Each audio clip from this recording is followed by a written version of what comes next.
Aristotle begins his metaphysics with the statement, "All men by nature desire to know. An example is the delight we take in our senses, for even apart from their usefulness they are loved for their own sake, and none more than the sense of sight." And I think there probably is general agreement that of our various senses, it is the visual sense that produces such great sources of information and brings us into direct daily contact with the most subtle features of the external world, giving us some of the most enduring images of a lifetime. So the sense of sight, the visual process in general, has been a subject of interest to artists, it's been a subject of interest to scientists, and of course with the advent of psychophysics and sensory psychology, it would become the subject of experimental inquiries in psychology from the 19th century right up to today. It is probably the most frequently studied of the sensory organs.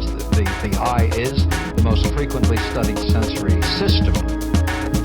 Now, it's also a quite remarkable system. Just the eye as an optical device is something one can devote a lifetime to and still continue to find out new and interesting aspects of it. Here we have this little quasi-spherical entity hanging out of our heads. It's about an inch in diameter from front to back.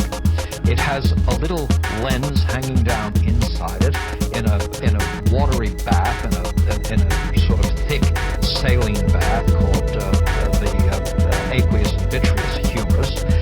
It's a marvelous focusing device.